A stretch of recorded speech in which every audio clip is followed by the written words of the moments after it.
there's going to be some serious continuity issues with my videos now because I already shot a video for Finding Dory, and I already mentioned my haircut in that one. Oh. And more than likely this one's going to go up first. So, whoops. Oh well. Hey man, these videos don't get a lot of views, so whoever's watching right now is in the know. So, you know, take that and roll with it. Yep. Anyway, Independence Day, the unnecessary sequel. Yes. Independence Day ambivalence. Is what it should have been. Yeah, called. you said you liked the first one, right? Yeah, I did enjoy it. Yeah, I was like 13 at the time when it came out. Yeah, I liked it too. I'm not. I know a lot of people really liked it, and I didn't realize that movie had so many haters until like the age of the internet critic started to come up, and that's when all the haters came out of the woodwork. I totally understand if you don't like the movie though. Mm-hmm. I think it's fine. I think it serves its purpose. It's big dumb action flick. It was basically Earth versus the Flying Saucers with a much bigger budget. Yeah, pretty much. But I thought it was fine. I don't love it. I don't hate it, but it was fun. It was fun. Yeah. Never in my life did I think there would be a sequel to that movie. They were teasing it for a long time, but nothing ever got off the ground until now. Yeah, I think I remember hearing about that. Here we are 20 years later, and with a sequel that nobody expected and worth the wait. Maybe? No? No. Yeah. So yeah, the movie does take place 20 years after the invasion, and Earth has world peace, which I call bullshit on. Yeah, right. Because all the new technology is there, and everything's updated, and they have defense lasers on the moon and stuff in case stuff happens. And the Earth has all this cool new technology.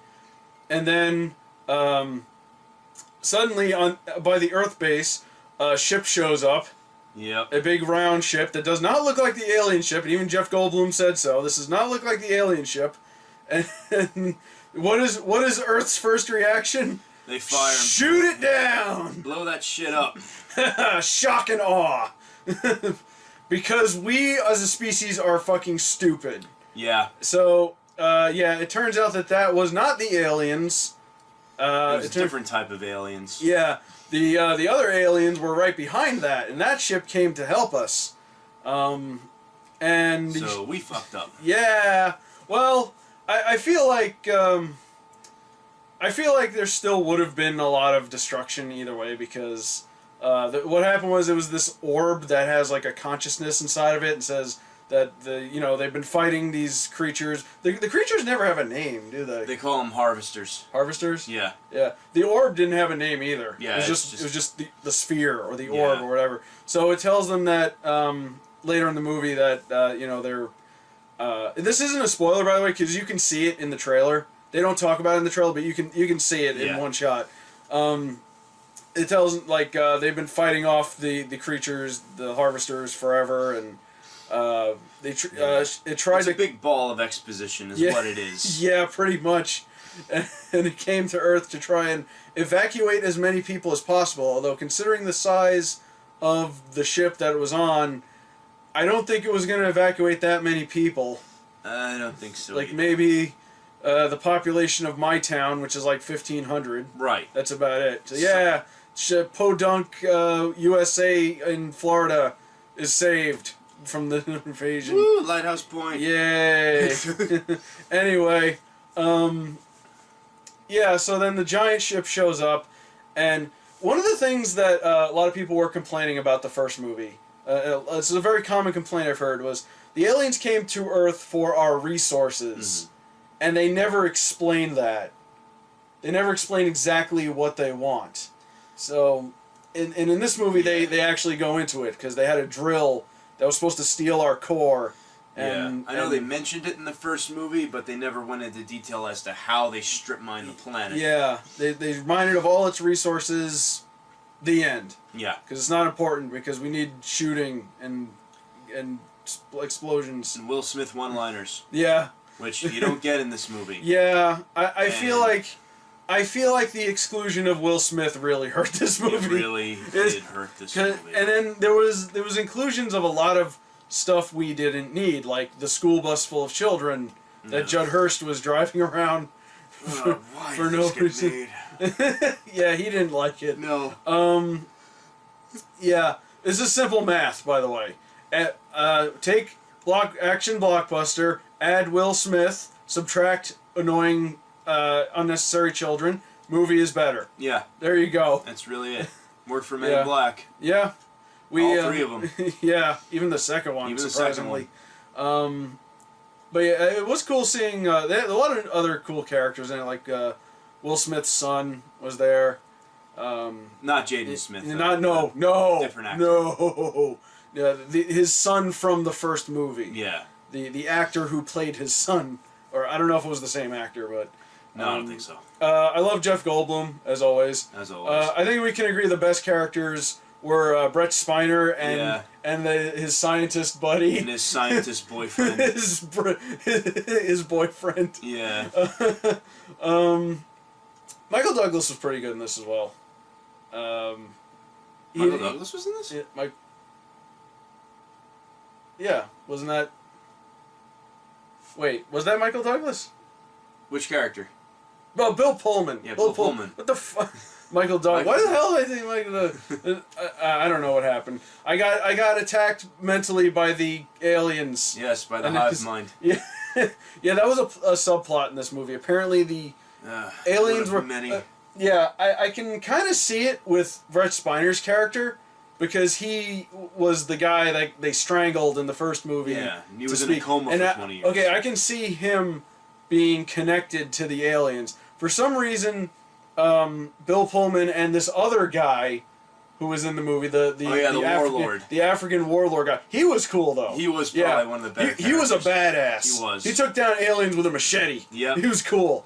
And for some reason, the two of them had some kind of psychic connection, and they really shouldn't have. Yeah. Whenever the aliens get close, they always clutch their heads like they have a headache or some shit. Yeah. You'd think, like, Jeff Goldblum would have had that, because he was in the mothership. Yeah, but he never got strangled by one of the aliens. But he was still close to them. He was closer to them than Michael Douglas was. Yeah. Bill Pullman. Fuck. What the fuck? What is going on with you today? I don't know, man. Bill Pullman. Okay. Lone Star. We'll just call him President Lone Star. President Lone. I like that. Lone Star. The new alien ship is like quarter the size of the planet. It pretty much covers the entire Atlantic Ocean. Yeah, it fucks up China. Yeah, China is severely fucked. Yeah. And they just finished rebuilding after the kaiju attack. Yeah, exactly. They can't catch a break. They really can't. See, now there's a crossover: Independence Day and Pacific Rim. Only if we get It would have been perfect too because of the Queen. Yeah. Because the Queen alien was basically a kaiju. She was huge. Yeah. Just send the Jaegers after her. that would have been great. Only if we had Idris Elba's Pentecost. If only. If only. He had to go and sacrifice himself in that movie. Yeah. I don't know how they're gonna fill his shoes in the next one, but John Boyega. Oh yeah. He's playing his son. Oh yeah. In the sequel. Oh cool. I didn't know that. We got Finn from Star Wars picking up the torch. Block. That's before Star Wars. Yep. We liked him before he was cool. Yeah. Look up. Back when he was Moses. Yeah, look up Attack the Block. It's an awesome movie. It's a movie very underappreciated too. Extremely. I sent it to James Rolfe. I sent it as a suggestion to James Rolfe for Monster Madness. Nice. I really want more people to watch that one. It was really good. Yeah, that was great. And we went to see that on a whim. Yeah, we were like, what is this movie? And we went to see it. Yeah, there was literally nothing else playing, so we were like, it was good. And we were like, that movie was awesome. It was. Why is nobody talking about it? Yep, true. Unlike this movie. Yeah. We're talking about movies we'd rather be seeing. Yeah, we'd rather be seeing like Attack the Block and Pacific Rim. Because those were interesting. And anything with Michael Douglas in it. Michael Douglas. After after we're done with this Maybe review, that's we'll go why. pop in Basic Instinct or Yeah, I would rather just watch that. Yeah. Or Fatal Attraction. Yeah. I mean, I didn't entirely... I still felt fairly invested in it. The problems... like I said, this movie needed charisma. Which it did not have. No one in this movie had any charisma, no matter how badass they were. Except maybe Brett Spiner. Brett Spiner. Yeah, like I said, he was the likable. Liam Hemsworth to an extent. Yeah. But I don't know, everybody else, especially whoever played Whitmore's daughter. Yeah. They just like would close up on her and she made like a kind of face. Don't go, Dad. I have to go. Don't go. And that's pretty much it. That's pretty much their subplot in a nutshell. And again, the kids in the school bus were unnecessary. Basically what happens is Judge Hurst gets washed up on shore because he was in his boat for some reason, and he runs into these kids whose parents were killed. They hijacked a car and they were going, and then they ran out of gas, and they just so happened to run out of gas in front of this field trip that I guess got abandoned. Yeah. And they take the school bus, and they take all the children in the school bus, and then they drive them right into the trap that they set for the alien. Yeah. I mean, they didn't know about it, but still, why were they there? Yeah. It's just there was really no chemistry between the characters at all. Except for Brett Spiner and his boyfriend. Yeah. There was that one, I don't know the actor's name. I think the character's name was Charlie. You know, the James Rolfe looking motherfucker. That guy. Yeah, he did kind of look like James. He did, like a younger James. Yeah. He was pretty cool, I guess. Yeah. I kind of wanted to see him hook up with that Chinese pilot. Yeah. And they kind of did at the end. Spoilers, but who cares? Dinner first. Dinner first. Yeah. Gotta be sensible about that. Yeah, of course. Gotta find a restaurant that has not been burned down and looted and or crushed by the...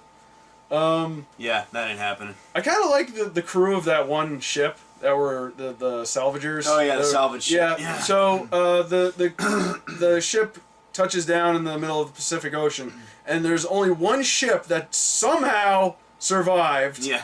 It was right there when it was drilling to the core, and they were the ones that were like Area 51's contact to inform them of what's going on, and the crew on there was kind of fun. Yeah. They were cool. They were like, we lost our gold and we're about to die. Let's get drunk. And then Area 51 called me. They want us to monitor the alien. Let's do it for $100 million. And they say it's a deal. Yeah, it's a deal. And then they were like, fuck. Get on it. Yeah, so that was amusing. The movie, do you have anything else you want to say about it? I feel like I've said everything I wanted to say. Totally unremarkable. It felt like...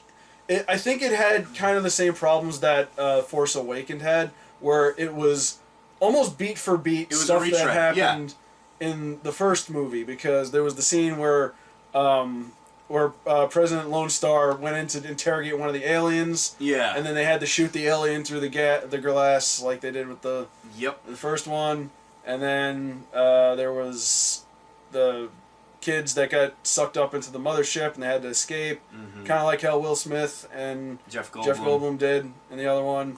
They taunted the aliens, and you're right. It's really a retread. President Lone Star had to sacrifice himself, so just like Randy Quaid's character. Yeah, and the other. Yeah. If you don't like it, I'm totally on board with it. I didn't think it was that bad, but I can. It's just a resounding meh for me. Yeah. More like an for me. Yeah. It's like whatever. It exists. Yep. It is at least it wasn't 3 hours long. Yeah, that's true. It could have been another Michael Bay disaster. Or we haven't brought it up yet. Batman v Superman. Hey, you did it this time, not me. Yeah, I was trying to avoid it. It feels wrong not to bring it up at this point. Yeah, at this point, yeah. So yeah. Until we find something even more worth bitching about, which 2 weeks. A couple weeks. Yeah. Anyway, we'll save it. Yeah, save it. Bottle it up. Bottle it up. Yeah.